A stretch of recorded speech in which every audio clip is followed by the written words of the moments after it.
Кеттік. 11. Массасы 4,6 грамм натрийді метанолмен әрекеттестіріп түзілген газдың көлемін есептеңіз. Так, натрийді метанолмен. Метанолдың формуласы бізде CH3OH, қосамыз натрий. Енді бір күрделі зат, бір жай зат, орын басу реакциясы. Натрий кімнің орнын басады деген сөз. Мына жерде оттек пен сутектің арасындағы байланыс кішкене ойнамалы байланыс, балтатса айтып тұрады. Натрий сол жерден сутекті шығарып жібереді. Нәтижесінде CH3O натрий, натрий метилаты және сутек түзіледі. Теңестіре саламыз реакцияны. 4,6 грамм натрий дейді. Астына M-ден жазыламыз. 23-ге көтереміз. Қанша болады? 46. Так. 9,6 грамм метанолмен. 9,6 грамм метанолдың массасы бізде 32. 32-ні 2-ге көтеретін болса 64. Так, түзілген газдың көлемі. Так, сутек табу керек. Көлемін астан не жазамыз? 22-де 4. Так, 9,6-ны 64-ке бөлетін болсақ, ол бізде шығады жауап 0,15. 4,6-ны 46-ға бөлетін болсақ, 0,1. Қайсысы аз? Әрине 0,1. Яғни ол бізге керек емес. Бізге аз мөлмен шығарамыз. Сонда бізде мынандай пропорция шықты. 4,6 сызықша x, астында 46 сызықша 22-де 4. X тең болады 2-де 24 литр. Жауап пен сәйкесіп тұр. Ары қарай кеттік. 12. 23-те 2%-тік 200 грамм натрий феноляты ерітіндісін алуға жұмсалатын фенолдың массасын есептеңіз.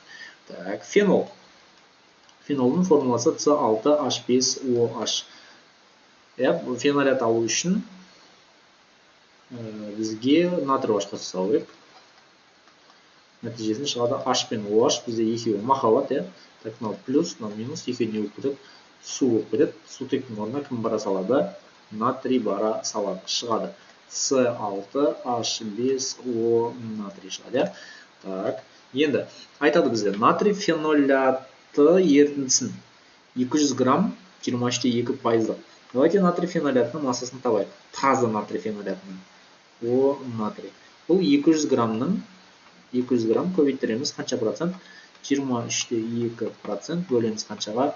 100%-ке. Есептеп шығатын болсақ.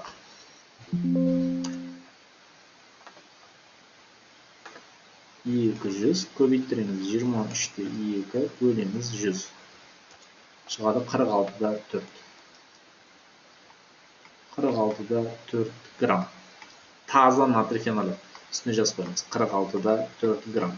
МР-ні есептейтін болсақ, 72, 77, 96, 93, 93-ке 23-ті қосатын болсақ, 116. Так, жұмсалатын фенолдың массасын есептейміз. Фенолдың есептейтін болсақ, фенолдың нөмірі бізде 2, 78, 94. Сонда бізде мынандай пропорция шықты үстінен. X пен пропорция 46-да 4, X пен 46-да 4, астында 94 сызықша 116. Есептейтін болсақ, пропорцияны шешеміз. 94 көбейтіреміз 46-да 4 бөлеміз 116-ға. Нәтижесінде шығады бізде 37-де 6 грамм. Бізде оны есептеп жауаппен сәйкесіп тұр. Так, 13. 14-те 1 грамм фенол мен натрий әрекеттескенде түзілген тұздың масын есептеңіз, егер шығым 90% болса. Ары кеттік. Фенол формуласы қандай еді? C6H5OH қосамыз натрий. Натрий бізде кімді шығарып жібереді? Сутекті. C6H5O натрий қосылған H2. Теңестіре салам. 2, 2, 2. 14-те 1 грамм фенол. Астында 94-ке келсін, қанша болады? 188. Натрий бізде қанша грамм? 4-те 14 грамм. Грамм берілсе, астында 40 құта. Так. Тұздың массасы. Тұз бізде натрий феноляты. Ол молекулалық массасы 116. 2 көбейтіретін болсақ, 232 болады. Так, сонда бізде мыналардың қайсысының молі аз деген сұрақ пайда болады. Есептей саламыз. Енді бізге мынау екеуінің біреуімен не құру керек? Бізге пропорция құру керек. Бірінші 14-те 1 бөлеміз 188-ге. 14-те 1 бөлеміз 188-ге шығады. 0-де 0 жетіспес. 4-те 14 бөлеміз 46 0-де 0,9. Қараймыз. 0-де 0,75, ал бізде 0-де 0,9. Қайсысы аз? Әрине 0-де 0,75. Енді пропорциямызға кіммен құрады екенбіз? Фенолмен құрады екенбіз, иә? Кеттік. 14-те 1 сызықша x астында 188 сызықша 232. X-ті есептеп шығатын болсақ. Мұнда 14-те 1-ді көбейттіреміз 232-ге, бөлеміз 188-ге. 17-де 4. Бұл бізде 17-де 4 грамм шығу керек. Бірақ тұздың шығым қанша пайыз дейді бізде? 90%. Шыққан 17-де 4-ті 90-ға көбейттіремін, 100-ге бөлемін. Нәтижесінде шығады 15-де 66 грамм. Жауаппен сәйкес тұр. Ары қарай кеттік. 19-да 5 грамм бензолды катализатор қатысында гидрлеп гексан алған. Реакцияға жұмсалған сутектің көлемін есептейміз. Так, бензол біздің формуласы бізде С6H6. Қосамыз не? Сутек. Шығады. Нәтижесінде циклогексан формуласы С6H12. Алдына қанша қоям? 3 қоям. Бензол бізде 19-да 5 грамм, грамм белгісі астына м жазамыз. 78. Үстіне X жазамыз. X көлемін тап десе, астына не жазамыз? 67,2. Мындай пропорция шықты бізде. X-ті сразу табыздар, X пен не байланысқан? 78. 67,2. Так, 67,2 көбейттірем 19-да 5, астында бөлеміз қаншаға? 78-ге. Есепті салайық. 67-де 2 көбейттіресін 19-да 5, бөлесін 78-ге. 16-да 8 шығады. 8-лік неше жауаппен сәйкес кетемін, жауап қате жазылған сияқты. Кеттік дальше. 15. 6-та 4 грамм кальций карбидін суда еріткенде түзілген газы толық гидрлеуге жұмсалған сутек газының көлемі.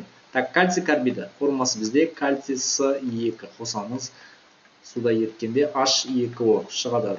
Кальций OH2 қосылған С2H2 теңестіре саламыз, судың алдына еп қоямыз.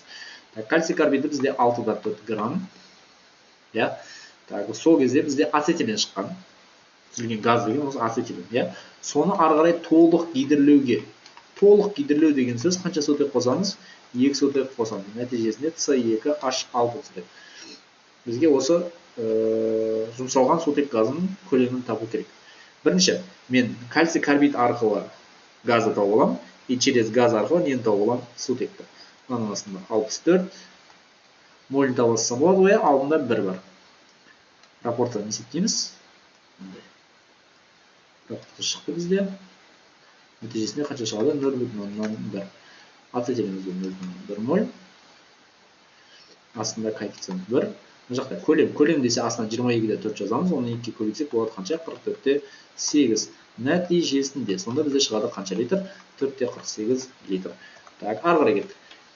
Этанолды концентрлі күкірт қышқылы қатысында қыздырғанда 16,8 литр этилен алынған. Өнімнің теориялық мүмкіндікпен салыстырғандағы шығымы 75% болса, реакцияға жұмсалған спирттің массасы. Так, этанолдың формуласы С2H5OH.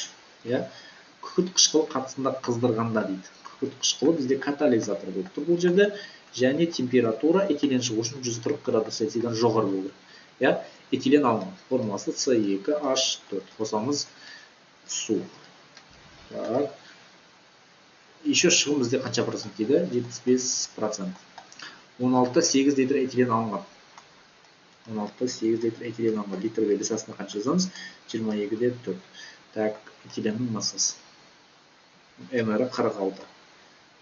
Пропорцияны таба салайық, X тең болады. 46-ны көбейттіремін 16,8-ге, бөлемін 22-де 4-ке. 46 көбейттіремін 16-да 8, бөлемін 22-де 4-ке. Есептеп көрейік. Сонда бізде шығады.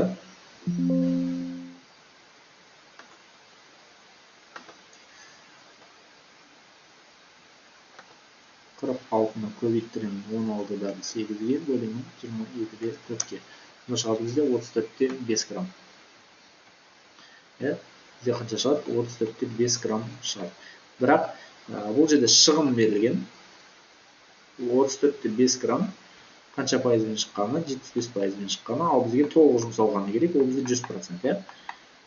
Осы шеттен пропорцияны шешіп ала салатын болсақ, масса қанша шығады бізде? X 100-ді көбейтіремін 34-те 5-ге бөлемін 75-ге. Сонда жауап бізде қанша шығады? 46 грамм шығады. Ары қарай кеттік. 4-те 4 грамм этанолды күміс оксидінің аммиактағы ерітіндісімен тотықтырғанда түзілетін қышқылдың массасы. Так, этанол, сірке альдегиді, CH3COH. Күміс оксидінің аммиактағы ерітіндісі, бұл бізде күміс айна реакциясы, аргентум 2O. Так, ортасына не кетіп кетеді бізде? Оттек кетеді. Сонда шығады нәтижесінде CH3COOH қосылған 2 аргентум шығады. Так, этанол.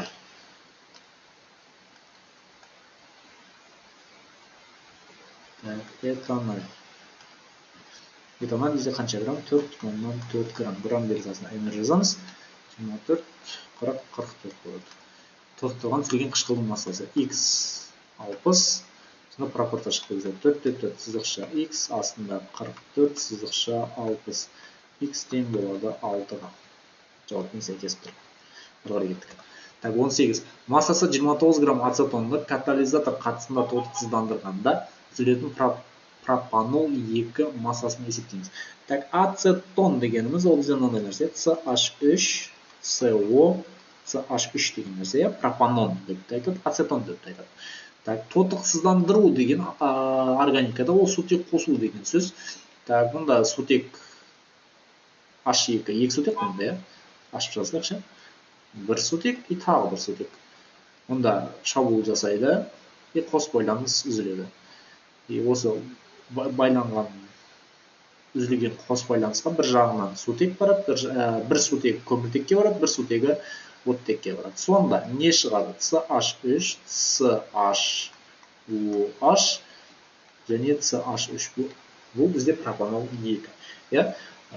Жаза салайық, бұл бізде 29 грамм екен. Молекулалық массасы 58. Пропанол 2 массасын есептейміз. X 60, MR 60. Сонда бізде мынандай пропорция шықты. 29 сызықша X астында 58 сызықша 60. Нәтижесінде 30 шығады. Но бізде айтады, шығым қанша процент дейді? 65. Сонда 30-ды таза шыққаны, 30-ның 65 пайызы ғана таза шыққан деп тұр. Көбейтіреміз 65-ке бөлемізге шығады нәтижесінде 19-да 5 грамм. Все. Дальше. 19. 2,2 грамм этанол, 2 грамм этанолды тотықтырған түзілген қышқылды бейтараптау үшін 10% калий OH ерітіндісінің массасын есептеңдер дейді. Қараймыз, этанолдың формуласы CH3COH. Тотықтырған деген сөз, тік жақшада оттек қосты деген сөз. Марганцовка қатысы бар дейді. Жақсы. Нәтижесінде бізде күкірт қышқылы шығады. Осы қышқылды бейтараптаған калий OH-қа, калий OH арқылы. Так, H пен OH бізде махаббат, екеуі не болып кетеді? Су болып кетеді. Шығады нәтижесінде CH3COO калий. Так, бізге калий OH-ты табу керек. Ол үшін бізге сірке қышқыл табу керек. Ал сірке қышқылын табу үшін кім керек? Сірке альдегиді. Түсіне жазамыз керек. 2-де 2 грамм, астына MR 44. X1. 0 табатын болсақ, 0,05 болады. Так, мұнда 0,05 астында 1 массасы керек болады. Бізге 56. 5,6 пропорцияны шешетін болсақ, бізде қанша болады? 2,8 грамм болады. Калий OH. Таза. Осы таза калий OH 2,8 граммымыз алынған ерітіндіде, калий OH нетсе 10% дейді. Ал бүкіл ерітінді ішіндегі сумен 100% деп тұр. Ерітінді пробоймен 100 таба салатын болсақ, сонда ерітінді жауап массасы қанша болады? 28 болады. Ары қарай кеттік. 20. 32-де 2 грамм толы болды, нитрлегенде түзілген тротил массасын есептейміз. Так, давайте. Бізде толы болдың нитрлегенде жазайық. Толы болды. Метил бензол деп аталады. Так, нитрлегенде не қосылады? HNO3 қосылады. Так, алдына 3 қоя саламыз. Бұл негізі катализатор, бұл жерде H2SO4. Осы HNO3 пен H2SO4 араластырған кезде HNO3 мынандай екі топқа бөлініп кетеді. OH- және NO2 деген екі топқа бөлініп алады. Сөйтеді де, мына жерде ұшып тұрған екінші, төртінші, алтыншы сутектерге кім келеді? NO2 келеді. Мына сутекке, мына сутекке, мына сутекке неде келеді? NO2 тобы келеді. Метил тұра береді. Нәтижесінде қараймыз. Әр шыққан сутек, мына жақта орналасқан 3 сутек босап қалды ғой енді мына жерден. Мына жерден бір сутек босады, мына жерден бір сутек босады, мына жерден бір сутек босады. Ол әр сутек 3 OH пен су шықты бізге. 3 су пайда болады. Так, қараймыз. Енді осыны молекулярлы түрде жазатын болсақ, С6H5CH3 қосамыз 3HNO3. Так, шығады. Нәтижесінде С6H2CH3NO2 3 қосамыз 3H2O. Я? Так, но бізде 32-де 2 астында МР 77-ге 15-ті қосатын болсақ, 77 қосамыз 15, 92 болады. Так, түзілетін тротил массасы етінез. Тротилдің МР бізде қателеспесем 229. 229. Пропорцияны шешейік. X табу керек бізге бұл жерден. X тең болады 229 көбейтіреміз 32-де 2 бөлеміз қаншаға? 92-ге. Есепке салайық.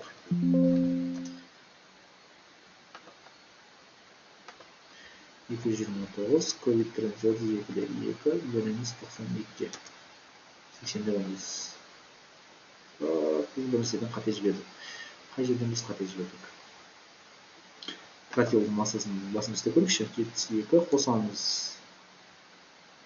2 қосамыз 15 қосамыз 46 көбейтілген 3. Артылған бастайық. 46 көбейтілген 3 тең болады. Қосамыз CH3 бізде 15 қосамыз бізде 72. 225. Қосылған 4, 229 болымыз дұрыс көзім. Так, көбейтіреміз 32-ге бөлеміз 92-ге. 78-де 2. 9-ға. Так, 229 көбейтіреміз 32-де 2 бөлеміз 92-ге. 80-де 15. 90% орнымызға 72. Жақсы, келіп тұр жауаптың. Так, жақсы. Бұл бізде жауап шығып тұр. Бізде 80-де 5 грамм шығып тұр, я. Так, енді шығым бізде қанша процент? 90%. Осының массасын табу үшін 80-де 5-ті көбейтірем 90-ға бөлемін 100-ге. Сонда нәтижесінде қанша шығады? Жуықтағанда 72 шығады деп тұр. Бізде жауаппен несе тұр? Келіп тұр.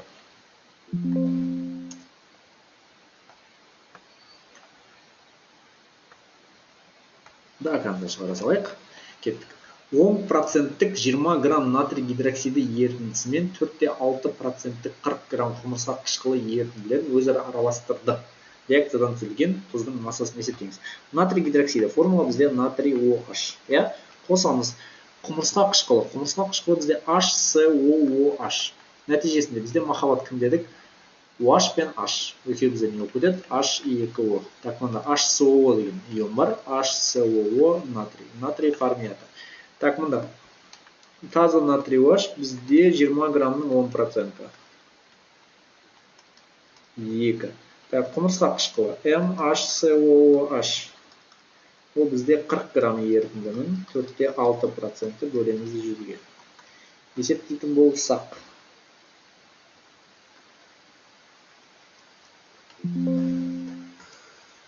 40 грамның 4-6%. 40 көбейтіреміз 4-6 бөлеміз 100-ге. 1-84. 1-84. Мұнда 2 грамм астында 40. 1-84 астында 46.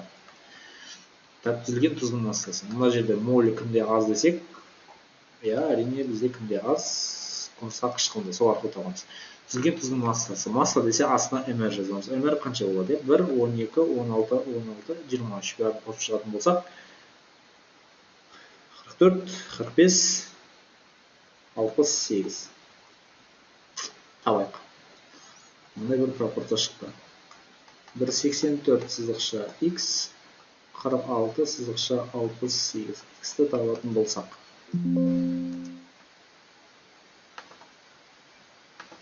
68 көбейтеміз 1,84 бөлеміз 46-ға. 2,72. Бұл жауаппен сәйкес тұр. 2,72 грамм. Ары қарай кеттік.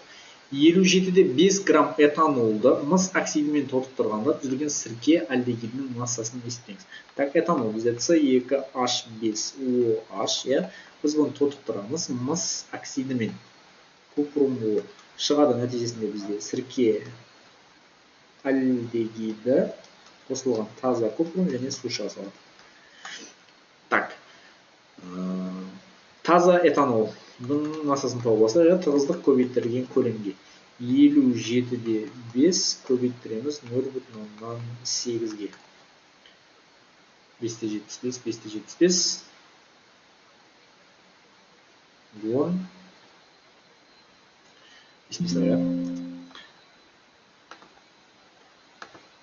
57-де 5 көбейтіреміз 0,8-ге. 46 грамм. Так, бұл бізде 46 грамм екен. Спирттің массасы 46 грамм. Мр-ін жазамыз, бұның мр-і 46. Сірке альдегидінің массасын тап дейді. X сірке альдегидінің мр-і 40-44 болады.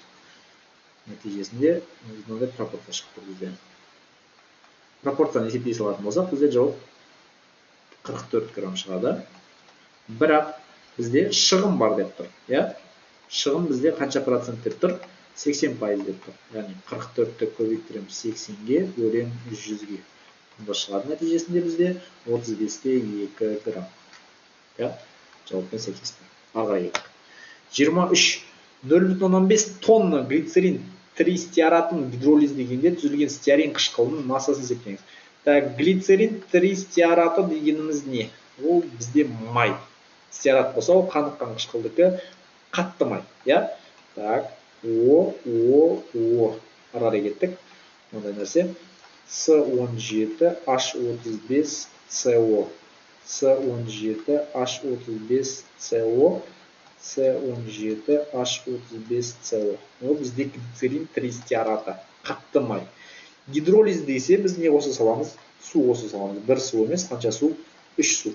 Нәтижесінде бізде әр қышқыл қалдығы, біздегі қышқыл қалдық бөлігі эфирдің әрқайсысы өзінің кімін алады?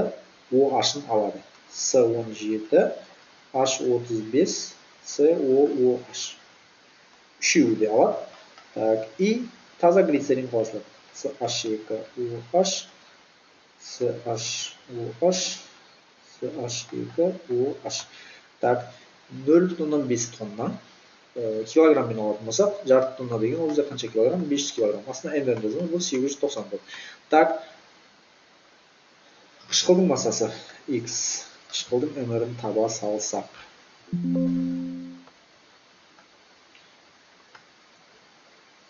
Қышқылдың мр-і. Қышқылдың мр-і 17 көміртек, 12-ден қосамыз 35 сутек бар, қосамыз тағы бір көміртек 12, қосамыз 2 оттек 32, қосамыз 1. Так, бір сірке қышқылының, бір олеум қышқылынікі, стеарин қышқылынікі 284, көбейтіреміз 3-ке 852. Так, мұнда жазып қойсамыз 852. Так, пропорция табу керек бізге. Мындай пропорция шықты. 500 сызықша x, астында 890 сызықша 852. Так, x равно 852 көбейтіреміз 500, астына бөлеміз қаншаға? 890-ға. Есептейтін болсақ. 852 көбейтtiреміз 500 бөлеміз 890-ға. 478-де 65. 478-де 65 килограмм. Ары қарай есептейтін болсақ, гидролиздену дәрежесі почти шығым деген сөз ғой, 72%. Так, шығарамыз кеттік. М тең болады 478-де 65-ті көбейтtiреміз 72-ке бөлем 100-ге. Сонда нәтижесінде почти 4-тен 3-і, 4-тен 1-ін